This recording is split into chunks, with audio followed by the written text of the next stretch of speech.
Il y a ceux qui disent que l'arrivée de Mbappé a fait que la visibilité de Vinicius ne se voit pas. Le PSG a commencé bien la compétition des Champions League, mais arrivé au quart de finale, au match retour, vraiment on a vu PSG qui a passé avec la chance d'aller aux prolongations. Bonsoir à tous nos téléspectateurs et bienvenue à l'émission de Super Football Sport dans les studios de Baraza Media TV. Je suis avec mon collègue Guy et nous allons parler beaucoup plus sur l'élimination de Real de Madrid et la qualification de Paris Saint-Germain et de l'Inter de Milan. Les fans de Madrid attendaient les remontadas finalement. Il n'y a pas eu les remontadas que les fans de Madrid attendaient. On a vu le Real vraiment qui n'était pas en forme et qui n'avait pas l'intention de gagner le match. Selon toi Guy, tu as regardé le match du début à la fin. En tout cas, c'était quoi les challenges? C'était quoi les problèmes chez les Blancos, selon toi?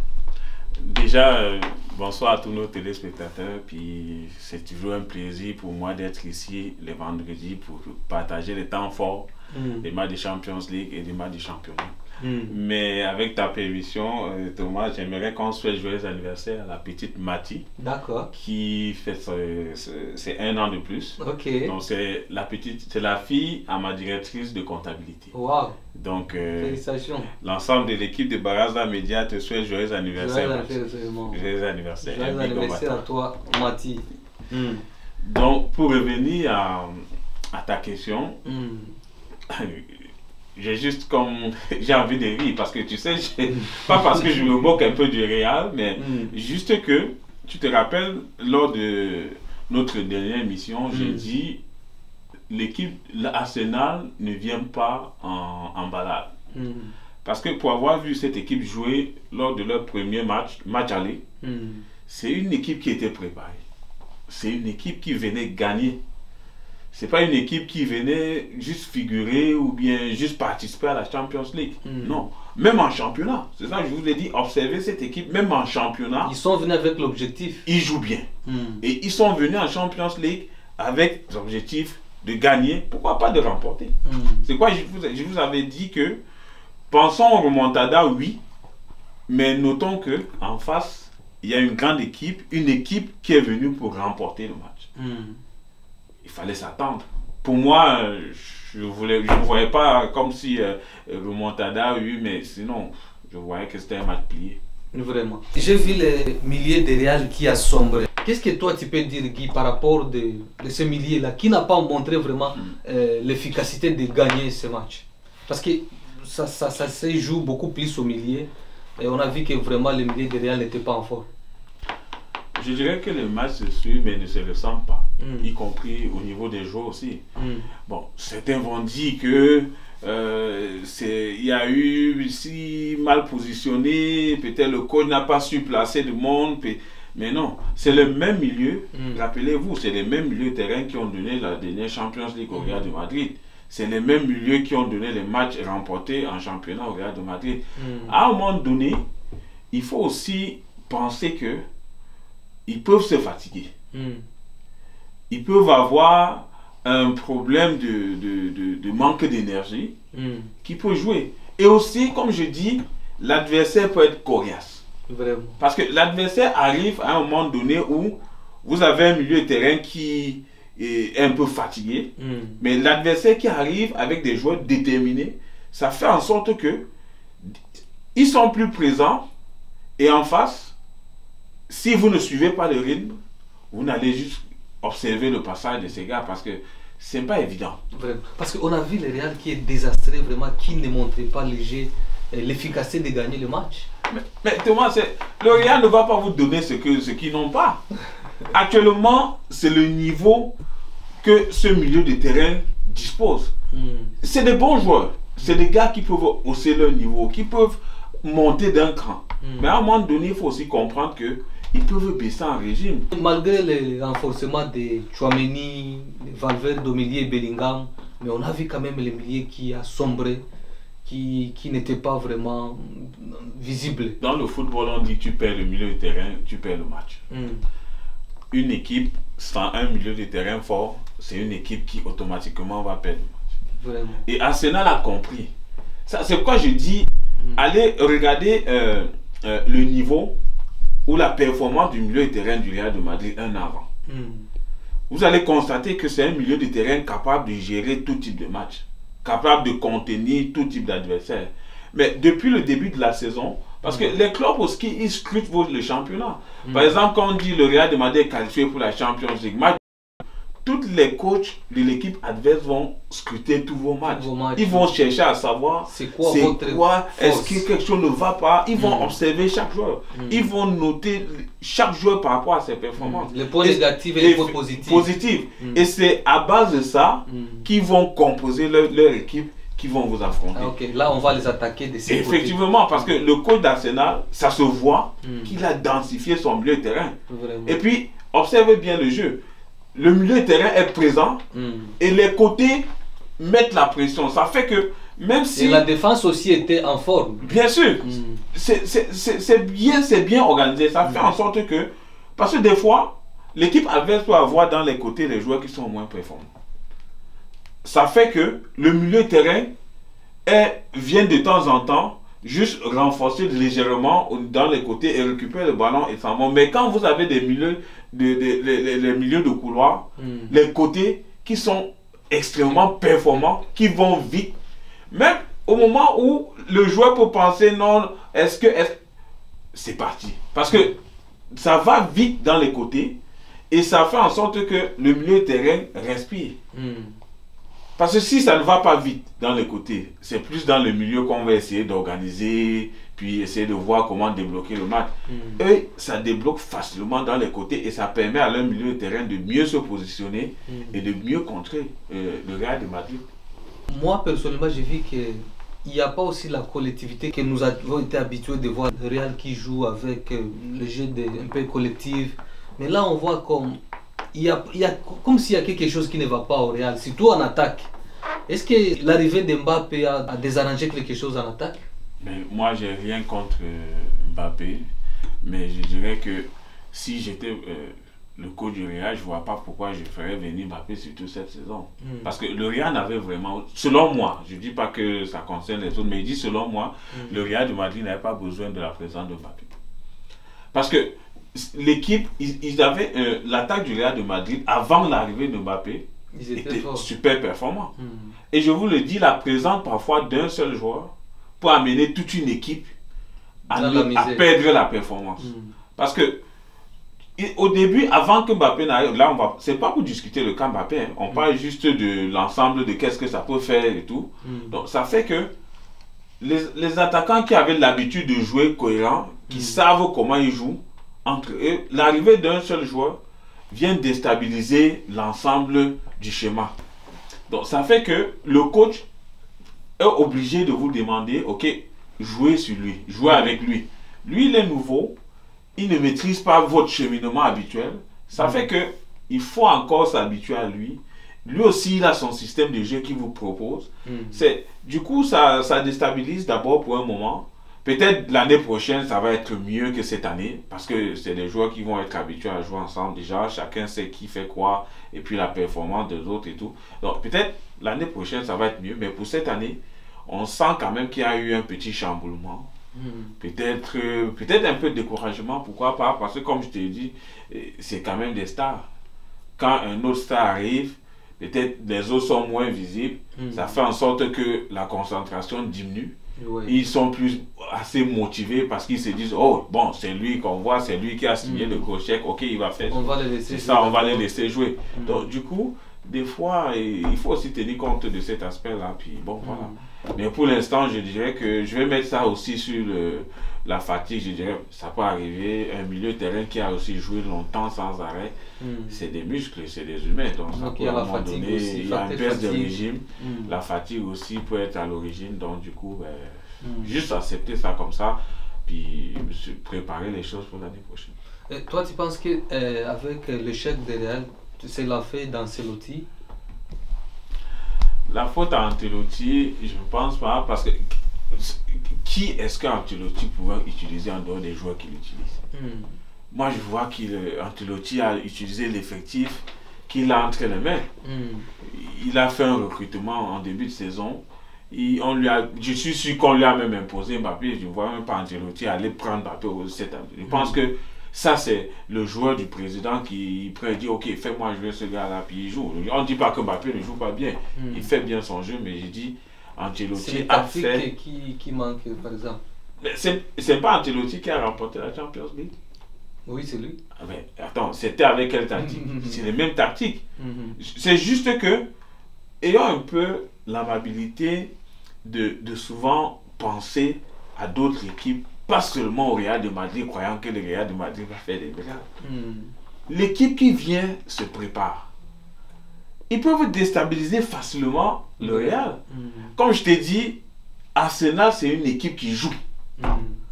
Dans tous les compartiments de l'équipe d'Arsenal, il y a des joueurs, ils jouent, et bien. Partant de la défense jusqu'à l'attaque. Parce que si tu prends les côtés, regarde le nombre de buts marqués par l'attaque de l'équipe d'Arsenal.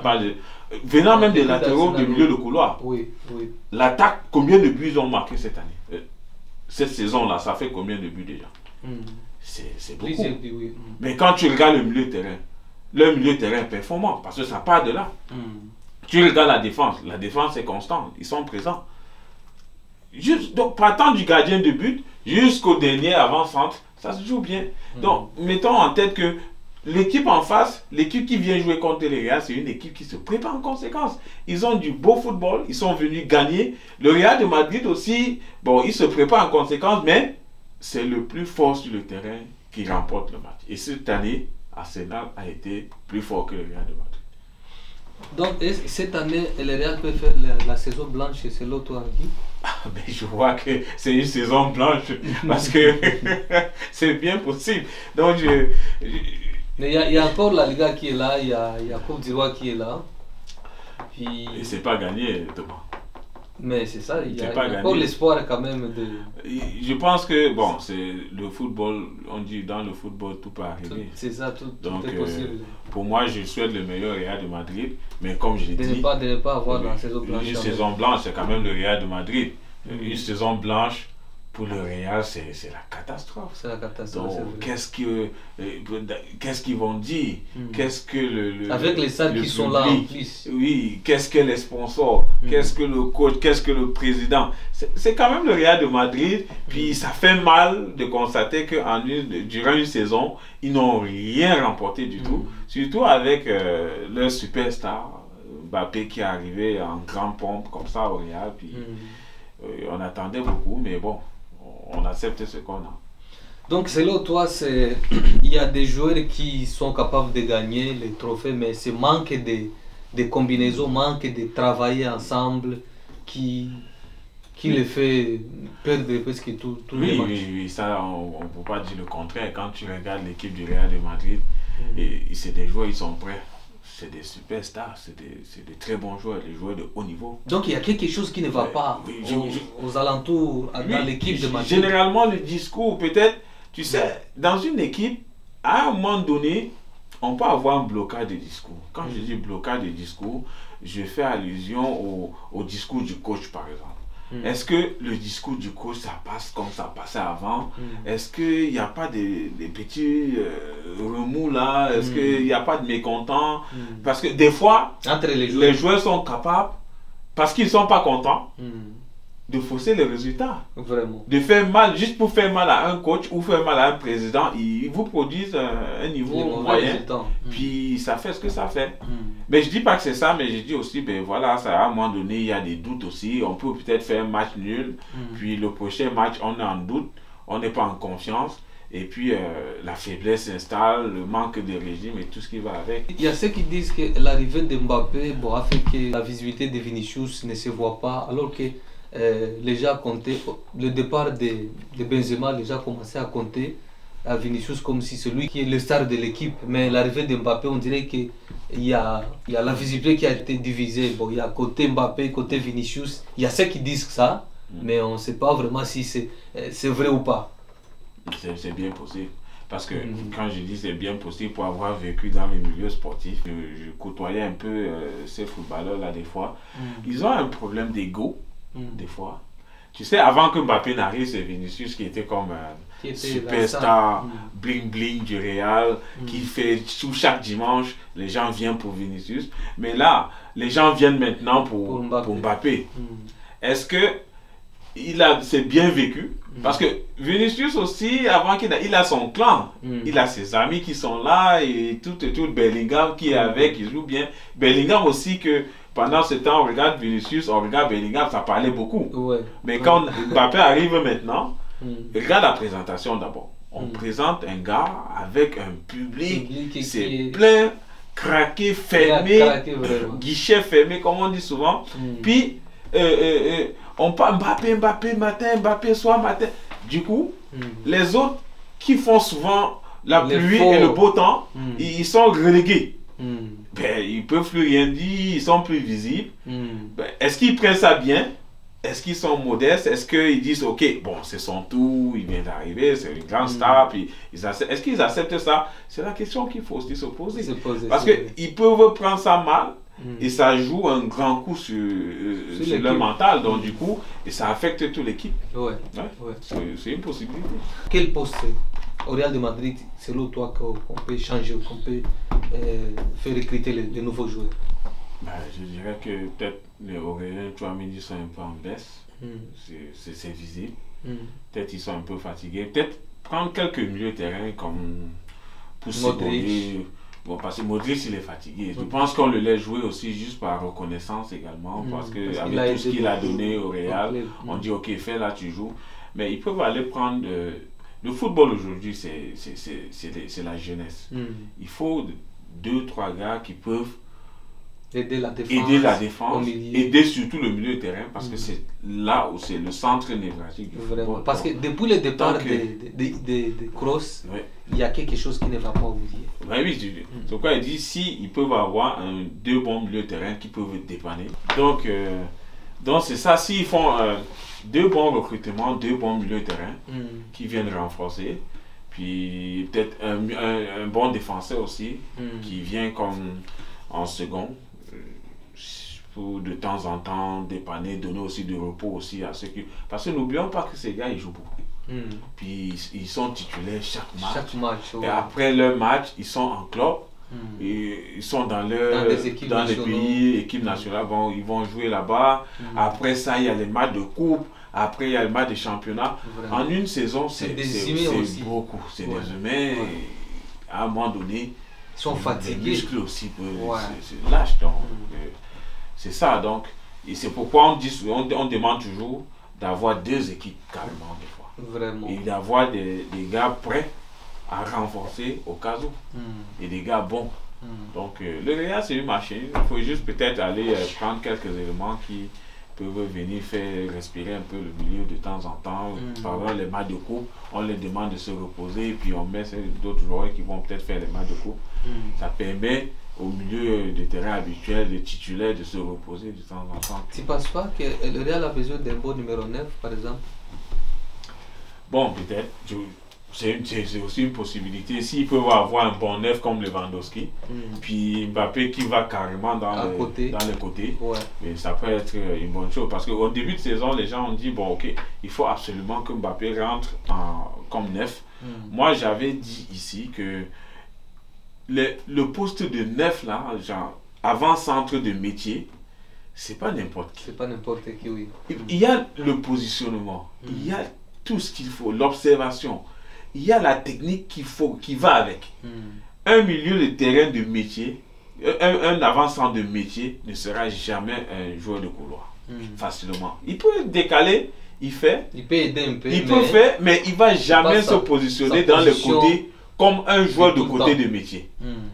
Si tu prends Lewandowski, regarde comment il joue. Regarde son positionnement. Prends Mbappé maintenant dans le même poste. Tu regardes Mbappé est bon. Mais regarde son positionnement. Regarde, Mbappé a toujours tendance à vouloir s'excentrer pour aller toujours à côté. Aller à côté pour envelopper. Parce que c'est là son poste de prédilection. C'est là où il est habitué. C'est ça. Bon, alors que un joueur comme Lewandowski et tout, comme Benzema qui était là, il est là, il rôde. Vraiment. Moindre truc, il le place au fond. Mais il y a le petit André qui est mieux positionné. Bon, je ne sais pas pourquoi on ne le fait pas jouer au Real. C'est pas manque d'expérience ou quoi? Qui va rester au banc? C'est pourquoi on dit parfois trop de stars, ça finit par gâter l'équipe. Mais dans cet effectif-là, qui va accepter aller au banc de touche pour permettre à un jeune joueur comme celui-là peut-être d'exploser et de montrer des bonnes choses au public? Qui? Est-ce que Mbappé va aller au banc? Vinicius va aller? C'est ça le problème, c'est trop de stars. Et aucun star ne va accepter céder sa place à un autre joueur. Donc au lieu de recruter alors un autre numéro 9, c'est mieux de faire jouer de temps en temps le petit Endrick. Mais bien sûr, comme je dis, regarde comme au PSG. Au PSG, il y a des jeunes. Lui, c'est vrai qu'il injecte des jeunes de temps en temps. Il donne la chance aux gars. Ça donne ce que ça donne. Ça donne ce que nous sommes en train de voir. Le Real de Madrid ne devrait pas juste rester scotché sur des stars, des grands joueurs que ce n'est qu'ils vont faire. Il faut donner la possibilité aux jeunes qui sont là. Ils sont capables d'apporter autre chose dont on ne s'y attendait même pas. Et ils peuvent venir pour un match, ils finissent titulaires toute la saison. Donc, c'est ça. En tout cas, parlons un peu alors sur la qualification difficile des PSG. Le PSG a commencé bien la compétition des Champions League, mais arriva au quart de finale, au match retour, vraiment on a vu PSG qui a passé avec la chance d'aller aux prolongations. Guy, qu'est-ce que le coach n'a pas fait mieux pour que PSG se retrouve dans des conditions qui n'étaient pas bonnes? Je pense que, comme on dit, c'est souvent difficile ou c'est souvent risqué pour des joueurs qui pensent qu'ils ont fait l'essentiel et qui arrivent des fois avec trop de confiance et qui se font surprendre. Parce que PSG, au match aller, ils constatent qu'ils sont menés, ils renversent la vapeur, puis ils gagnent le match avec un score pas le moindre. Mais pour eux, ils savent qu'ils sont bons et que même au match retour, ils vont faire pareil. Du coup, pour certains qui sont déterminés, comme au match aller, parce que quand le coach il donne son discours aux joueurs, les joueurs, ils rentrent chez eux, ils se concentrent et ils disent, le match de demain, c'est où je vais montrer qui je suis. Et là, ils le font peut-être au match aller, mais le match retour maintenant, ils disent, ok, on a jugé leur niveau, c'est pas trop ce qu'on pensait, il n'y a pas trop de peur là. En plus, on a gagné sur presque les cas de 3 buts. Bon, on va tout faire pour marquer un but ou deux, puis ça va être correct, on est sûr de le faire. Puis les gérer. Mais quand ils arrivent sur le terrain, c'est complètement différent. N'oublions pas que l'équipe qui reçoit, c'est son va-tout. Donc, il n'y a plus un match en dehors de ça. Donc, leur coach, sûrement, vont leur dire, ok les gars, où ça passe, où ça casse. Donc, faites comme tout ce que vous pouvez pour qu'on gagne le match. Donnez tout, quitte à ce que prenez des risques, quitte à ce qu'on perd parce qu'on n'a plus rien à perdre. Vraiment. Prenez tous les risques possibles pour qu'on remporte ce match. Et ça fait que les gars arrivent déterminés. Et en plus, ça se joue chez eux. Ils ont d'abord un public acquis à leur cause, totalement à 90%, 15% même. Donc ça fait que ils sont déterminés sur le terrain, accompagnés de leur public. Ils dégagent, ils font des choses incroyables. Donc nous avons tous vu, le PSG a failli. Moins d'erreurs, le PSG allait partir, il se faisait éliminer. Donc heureusement, Luis Enrique, comme je dis, c'est un super bon tacticien, un excellent coach. Il a vu les choses venir en première mi-temps, puis en deuxième mi-temps, il a essayé de recadrer, de remettre les choses en place. Puis bon, lui aussi, tu as vu, il a reconnu à la fin du match qu'il ne faut jamais dire que tout est fini. Parce que j'ai failli passer à côté. Surtout dans la Champions League. Surtout en Champions League, ça se paye cash. Mais moi, j'ai vu quand même la défense de PSG qui a niaisé un peu au premier mi-temps. Bon, je ne sais pas si tu l'as remarqué aussi. Il y a Marquinhos qui n'était pas en forme, qui n'était pas dans son mood. Je ne sais pas si tu l'as remarqué parce que le début que les gars ont marqué, c'était l'erreur des défenseurs. Ni t'étais aussi. Et la sauvetage de Donnarumma, il y a au moins 2 buts qui allaient rentrer au premier mi-temps. Je ne sais pas si tu l'as remarqué ça. J'ai remarqué, puis un big up à Donnarumma parce que pour une fois, il a fait aussi un très bon match, un match de haut niveau. Puis ça nous a permis d'être de nous en sortir. Vraiment. Pour éviter l'élimination. Mais ça se voit que la défense était un peu fébrile. Genre des mauvaises relances. Puis c'est ça qui a occasionné les 2 premiers buts. Oui. En fait, ils donnent carrément le ballon à l'adversaire. Donc, des fois, c'est comme j'ai dit, parfois on est trop sûr de soi, on est trop confiant, on n'est plus trop motivé à fond, comme le match aller où on se dit, ok, rien ne passe ici. On est sûr, bon, ça va se faire, on n'a plus trop de pression. On dit, ok, on n'a plus trop de pression. Bon, du coup, il y a une légèreté. C'est surtout quand on se fait surprendre qu'on dit, oh, ben, qu'est-ce qui se passe? Ben, bon, là. Mais sinon, dans l'ensemble, l'équipe n'était pas à son niveau habituel. Et tout le monde l'a vu. Dieu merci, on a pris ce qu'on a pris, mais on a su quand même remonter la pente pour ne pas se faire éliminer. C'est l'essentiel, c'est ce qu'on retient. Mais j'ai vu quand même la sortie de Barcola et l'entrée de... C'était Désiré Doué. Désiré Doué, l'entrée de Désiré Doué, vraiment, ça a aidé beaucoup plus au milieu. Et puis on n'a pas vu, les failles qui étaient au milieu et qui faisaient que la défense soit beaucoup plus menée. Sous pression. Sous pression, vraiment, ça a été... Vraiment, ça a aidé beaucoup plus.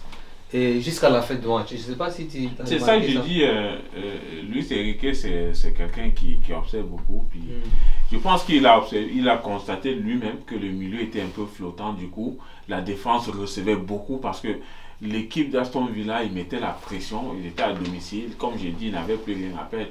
Donc tout le monde devant, il faut tout faire, on les bouscule. Donc du coup, le milieu de terrain était un peu flottant, ça passait. Puis le remplacement qu'il fait, il repositionne un peu Désiré Doué comme milieu genre défensif, parce que carrément il montait pas trop, il lui dit ok, ton rôle, attaque oui, mais pense que tu dois aussi dépanner dans le milieu de terrain. Donc il est venu densifier le milieu de terrain, ce qui a beaucoup soulagé la défense du Paris Saint-Germain.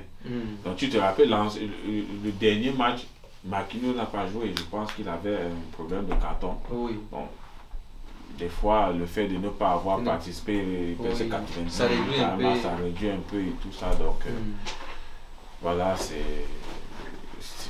c'est un bon coaching de Luis Enrique avec cette entrée, le positionnement de Désiré Doué qui a fait beaucoup de bien à la défense. Vraiment. Surtout que c'était visible que cette défense-là souffrait. Tu prédis, Guy, pour les 4 équipes qui restent, qui va être le champion, qui va gagner la Champions League? C'est le dernier carré. Là, actuellement, on voit que c'est les 4 meilleurs clubs européens, mondial même. Donc, n'importe qui peut passer. Parce que Paris Saint-Germain, ça joue bien. Arsenal, ça joue bien. L'Inter de Milan, ça joue bien. Barcelone, ça joue bien. Puis, c'est des équipes qui ont mérité leur qualification. Mais Barça aussi a surpris beaucoup de monde. Bon, on va parler un peu sur Barcelone. Et on les a gagnés 3 buts à 1. Oui. Si je ne me trompe pas. Oui. Alors qu'on a vu Barça qui montait à puissance, match retour, match aller, ils ont gagné 4 buts 0. Mais match retour, vraiment, ils ont failli aussi être éliminés. Oui. C'est pourquoi je dis généralement au match retour, on se dit toujours qu'on a fait l'essentiel. Vraiment. Que tout est bon, c'est correct. Mais à la fin, on se retrouve piégé. Barcelone aussi a failli passer comme le Paris Saint-Germain. Vraiment. À part juste le Real, mais les autres clubs, vraiment, ils ont bien joué. Ouais.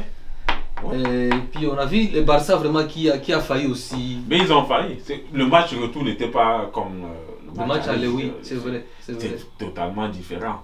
C'est pourquoi j'ai dit, généralement, au match aller, chaque équipe essaie de prendre le large. Et si le score est légèrement un peu plus élevé, pour eux, ils se disent, ok, bon, on a quand même 4 buts. Est-ce qu'ils sont capables de nous remonter 4 buts? On ne pense pas. Et c'est au moment où ils ont déjà pris plusieurs buts qu'ils commencent à se rendre compte que, mais attends, ils peuvent nous faire mal là. Donc ils se redéploient. Au moment où on se redéploie, parfois ça peut être tard, parfois ça peut être juste, parfois ça peut être juste pour construire l'essentiel comme ils ont fait là. Parce que c'est vraiment maintenir l'essentiel pour se qualifier, tout comme le PSG. Puis ça passe comme ça. En tout cas, nous arrivons à la fin de notre analyse. Nos téléspectateurs, je pense que vous avez écouté tout ce qu'on a dit, tout ce qu'on a parlé. En tout cas, vous pouvez laisser vos commentaires là-bas. C'est où il y avait les failles côté Real de Madrid, qu'est-ce qu'il faut changer, qu'est-ce qu'il faut modifier, est-ce qu'il faut recruter les nouveaux joueurs, c'est quel poste qu'il faut recruter des nouveaux joueurs. On a touché aussi les matchs qui restent des Champions League, les 4 équipes là. Qu'est-ce que vous pensez, quelle équipe qui va remporter la Coupe la Ligue des Champions? Il y a Barcelone, il y a Paris Saint-Germain, il y a Arsenal, il y a Inter de Milan. En tout cas, laissez vos réponses dans nos commentaires et puis on les reviendra au plus tard. Merci beaucoup, moi c'est Thomas Sankara Maliamou. J'étais avec M. Guy. À la prochaine. Bye. Bye bye.